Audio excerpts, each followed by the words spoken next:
melawai. Di negara yang maju itu semuanya warga negaranya itu wajib militer. Ya mungkin tuh. Ya jadi di Rindam itu sudah ada kurikulum. Apakah itu disesuaikan dengan budget dari si perusahaan atau si yang mau berkomitmen dengan TNI. Misalnya 10 hari kurikulumnya seperti ini gitu. Materinya apa saja gitu. Kebanyakan disiplin sih, bangun pagi, bagaimana cara membersihkan tempat tidur gitu aja. Iya, seperti itu. Kemudian sebelum itu biasanya ibadah bersama-sama sesuai agamanya masing-masing. Jadi dia memanfaatkan waktu dengan efektif, efisien. Jam 7 mungkin sudah apel, dicek kerapihannya, sepatunya disemir enggak, seperti itulah. Tapi bukan berarti ini mengarah ke militeristik gitu ya Pak? Bapak membantah itu Pak, bahwa mungkin masalah itu seperti... Jadi jangan terlalu berlebihan ya. Tapi ini artinya siap ya mendukung Pemprov? Di negara yang maju itu semuanya warga negaranya itu wajib militer.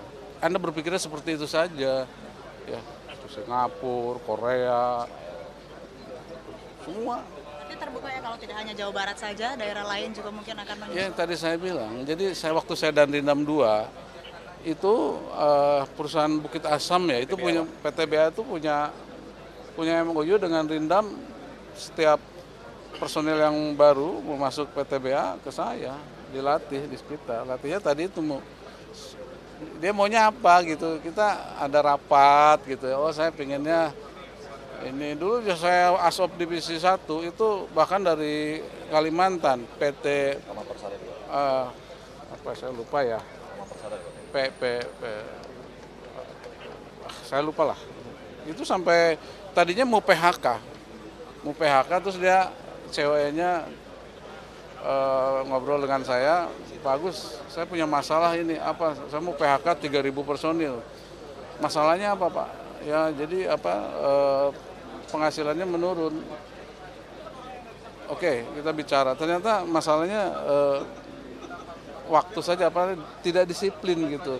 Yang misalnya istirahat jam 12 harus main lagi jam 1 dia masih ngobrol, masih ngopi, dia operatornya kerjanya jam 2 sehingga 1 jam kan hilang sehingga pendapatan menurun gitu. Nah, dengan disiplin, dengan diberikan pelatihan disiplin di TNI dia jadi waktunya tuh jadi efektif gitu. Dia istirahat jam 12, jam 1 dia sudah kerja lagi sehingga pendapatannya dia jadi meningkat. Jadi tidak jadi PHK. Itu saya masih ingat waktu Asop.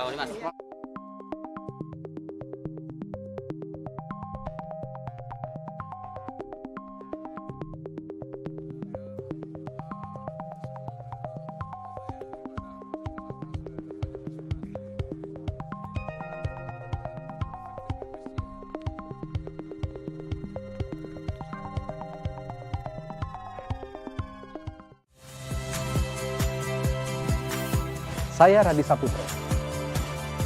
Saksikan program-program Kompas TV melalui siaran digital, pay TV dan media streaming lainnya. Kompas TV, independen, terpercaya.